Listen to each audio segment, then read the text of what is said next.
안녕하세요. 크립토 노마드입니다. 7월도 이제 중반을 넘어섰고 그렇게 새로운 한 주가 닻을 올렸습니다.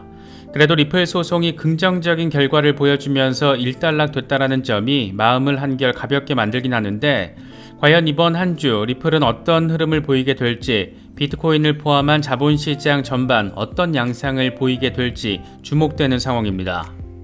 과연 뉴욕 증시는 이번 주 어떤 흐름을 보이게 될까? 지난주 공개된 주요 인플레이션 데이터가 미국 경제의 연착륙 가능성에 힘을 실어주면서 금융시장이 기대감에 부풀어 있다라는 분석도 이어지고 있습니다. 특히 S&P 500의 경우에는 지난주 2.4% 상승을 해서 한 달 사이 가장 큰 주간 상승률을 기록했고 연초 대비로 따져보면 17% 상승했습니다. 나스닥도 올해 들어서 35% 폭등했는데 그만큼 인플레이션과 긴축에 대한 부담감이 완화됐다라는 점을 느낄 수 있는 부분입니다. 이번 한 주 실적 시즌 가속화됩니다. 지난주 JP모건과 시티그룹, 웰스파고 등 대형 은행들이 어닝 서프라이즈를 확인했는데 이번 주에는 모건 스탠리와 뱅크 오브 아메리카, 골드만삭스 등 대형 은행들의 실적 발표가 이어집니다.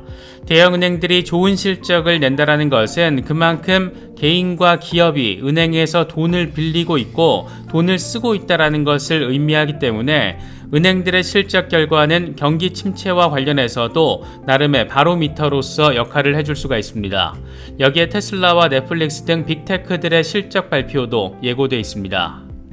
비트코인의 흐름은 여전히 다소 아쉬운 상황 이어지고 있습니다.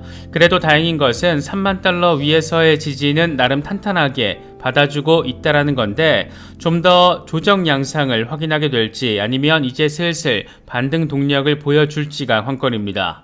기술적으로는 약세 다이버전스가 포착되는 상황이다 보니까 단기적으로는 한 번 더 조정 상황을 깊게 가져갈 가능성도 생각해서 염두에 둬야 하는 그런 상황이기도 합니다. 지난주 암호화폐 시장의 주인공이었다라고 표현해도 과언이 아닌 리플과 관련해서도 여러가지 전폭적인 전망과 분석들 이어지고 있습니다. 과거 강세장 때 그랬던 것처럼 폭발적인 랠리가 발생하지 않는다라는 점은 아쉽게 느껴질 수 있지만 시총 기준 탑10 가운데 거의 유일하게 반등세를 확인해주고 있다는 점은 긍정적인 부분으로 바라볼 수가 있습니다. 기술적 분석을 통한 전폭적인 가격 전망이 이어지고 있는 가운데 이슈적으로도 기대 포인트들이 강조되고 있는 그런 상황입니다. 하루 인베스트 사태가 간단치 않게 흘러가고 있습니다. 아직 투자자 손실조차 제대로 파악하지 못하고 있다는 점 공식적으로 밝히기도 했고 검찰의 수사도 본격화되고 있습니다. 과연 투자자 피해 문제는 제대로 해결될 수 있을지 참 답답한 상황인데 그래서 이런 걸 바라보고 있자라면 크립토 커스터디 참 어려운 부분으로 느껴지기도 합니다. 특히 높은 이자율 생각해서 특정 업체에 맡기자라니 불안감이 생길 법한 상황 잊을만 하면 한 번씩 벌어지고 있고 그렇다고 중앙화 거래소에 그냥 놔두자니 FTX 사태 같은 일 또 벌어질까 걱정되기도 하고 그래서 최근 들어 셀프 커스터디나 탈중앙화 거래소에 대한 관심이 커진 것은 어쩌면 당연한 것인지도 모르겠습니다.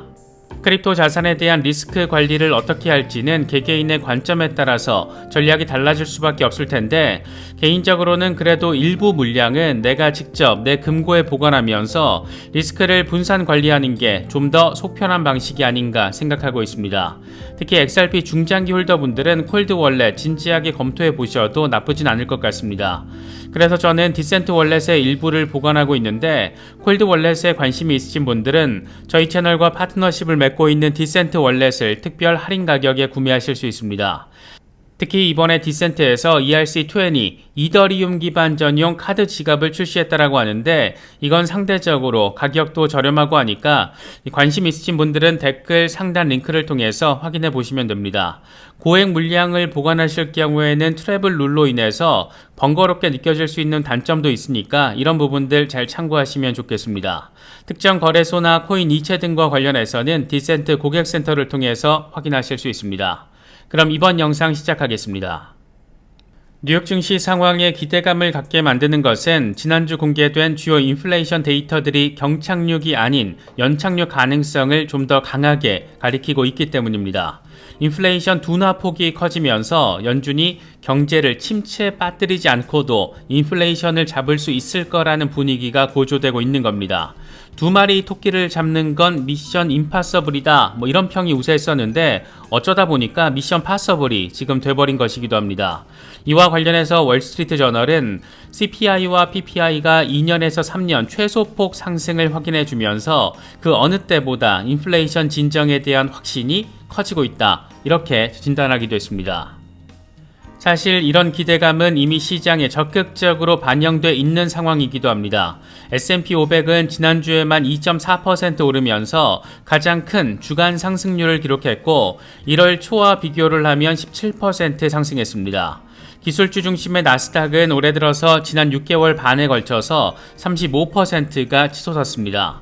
기술적으로 보나 이론적으로 보나 강세장 상황을 확연하게 보여주고 있는 건데 여기에 시장금리의 벤치마크라고 할 수 있는 10년물 미국 국채금리는 뚜렷한 진정세를 보이면서 주간 하락폭으로는 3월 이후 최대를 확인했습니다.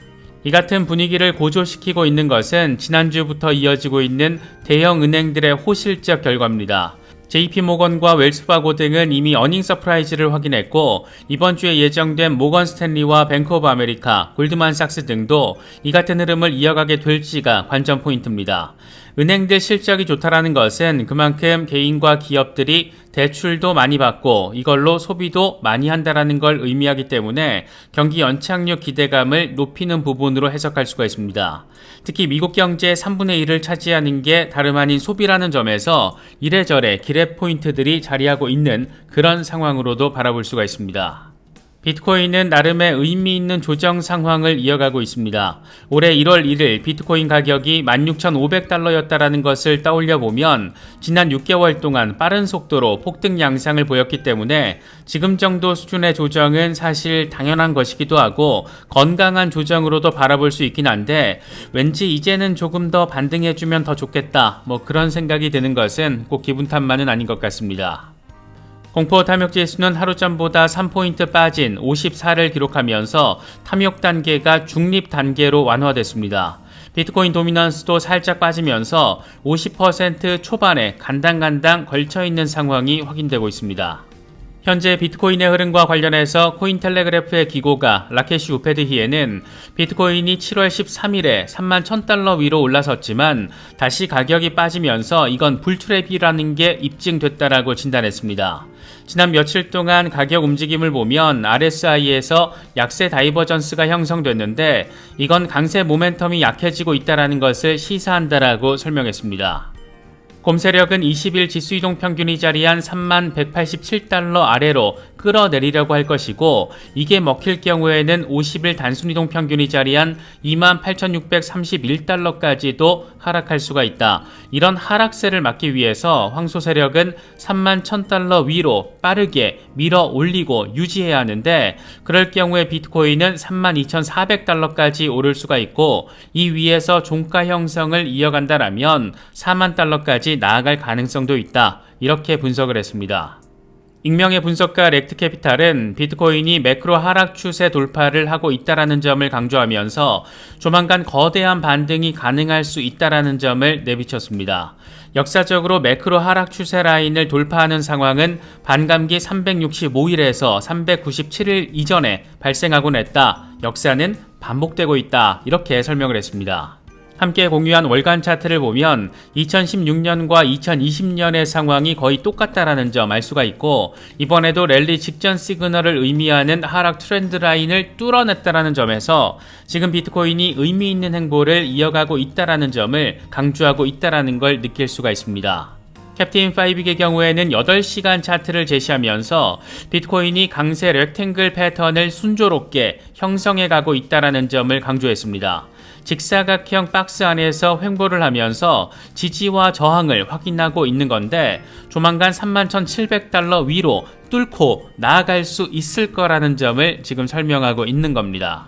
이어서 리플 관련 소식 짚어보겠습니다. 리플 XRP는 0.74달러 지지 테스트를 벌이면서 큰 폭은 아니지만 그래도 지속적인 반등세를 확인해주고 있습니다.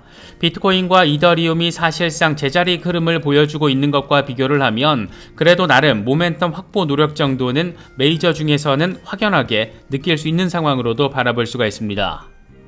대표적인 XRP 맥시멀리스트 가운데 한 명인 다크 디펜더의 경우에는 비트코인이 주간 차트를 기준으로 강력한 강세 흐름이 포착됐기 때문에 일주일 안에 0.89달러 주요 저항 라인이 깨질 것으로 기대된다라고 말했습니다. 특히 XRP 가격이 1.67달러에 도달하는 게 무척 중요한데 여기서 3일 연속 종가 마감을 해줄 경우 올타임 하이를 바라볼 수 있을 것이라고 강조했습니다. 나름의 근거로는 세 가지를 제시했는데 XRP가 일목균형 위에 자리하고 있고 웨이브 트렌드도 긍정적이고 MACD에서 골든크로스가 생성됐다. 그래서 나는 강세론을 견지하고 있다. 이렇게 강조하기도 했습니다. 이 양반은 0.89달러 저항을 돌파할 경우 8월에 3.39달러에 도달할 수 있고 중장기적인 타겟으로는 이제 30달러를 바라볼 수 있는 상황이라고 설명하기도 했습니다. 물론 지지라인으로는 0.55달러와 0.39달러를 제시하면서 최악의 경우에는 0.39달러 조정 가능성도 함께 언급했습니다. 0.39달러와 30달러라는 숫자의 폭이 너무너무 크다 보니까 이게 어느 장단에 맞춰야 하나 싶기도 하지만 이건 말 그대로 기술적인 분석일 뿐 최종 판단은 결국 투자자인 내가 신중하게 결정해야 한다는 점들 이런 부분 염두에 두고 이 같은 분석들 바라보면 더 좋을 것 같습니다. XRP 강세론을 견지해왔던 코인스키드는 재미있는 설명을 제시했습니다. 이건 이 양반이 지난 2월에 분석한 12개월 차트인데 다시 말해서 캔들 하나가 1년짜리입니다. 이 양반은 당시에 XRP가 연간 차트 기준으로 2017년 이후에 대칭 삼각 패턴을 형성하고 있기 때문에 상단 저항을 뚫고 패턴이 예쁘게 완성이 되면 무려 69.3538달러까지 도달할 수 있다는 점을 표시해놨습니다. 그런데 이번에 리플 소송 판결이 나온 뒤에는 이 분석을 놓고 이렇게 이야기합니다. 나는 이 목표를 달성할 수 없을 거라고 생각한다. 하지만 만약을 대비해서 1.618달러에서 다 팔진 않을 것이다. 이렇게 설명을 했습니다.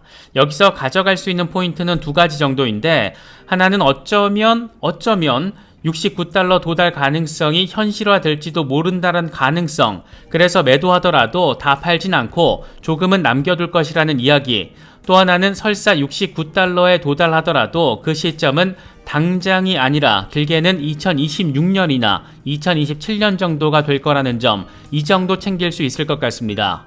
앞선 영상에서 짚어봤지만 50달러에서 100달러 이런 전폭적인 전망 제시하는 분석가들도 그 가능 시점으로는 대부분 몇 년 뒤를 제시하고 있습니다.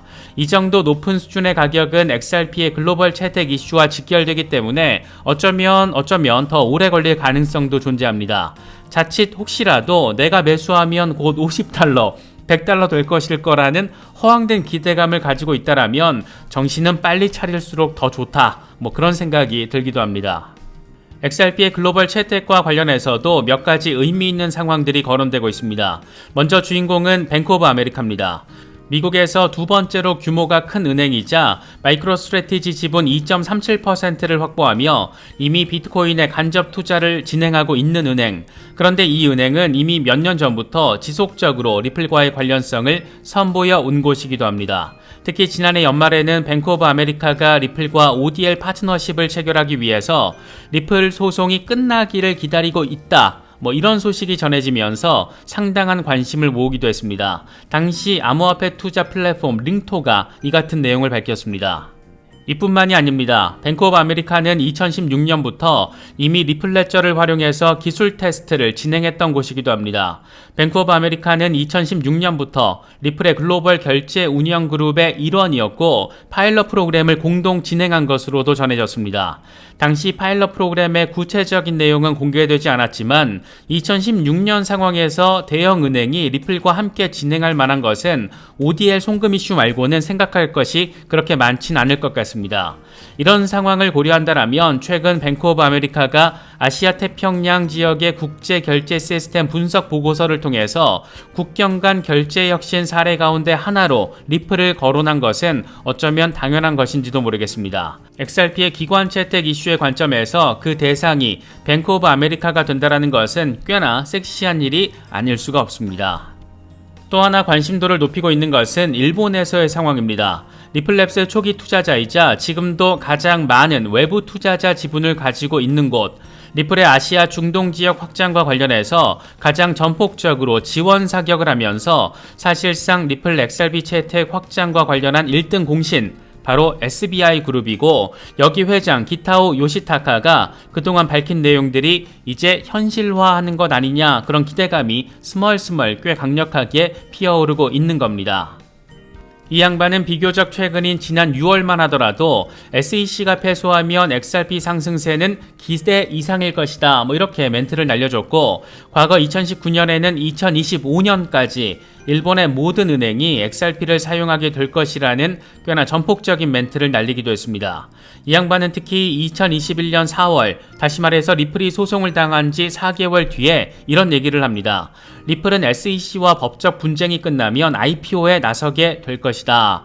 개미 투자자들이 생각할 수 있는 가장 전폭적인 상황들을 종합 선물 세트로 다뤄왔던 게 바로 기타오 요시타카 SBI 회장이었던 겁니다.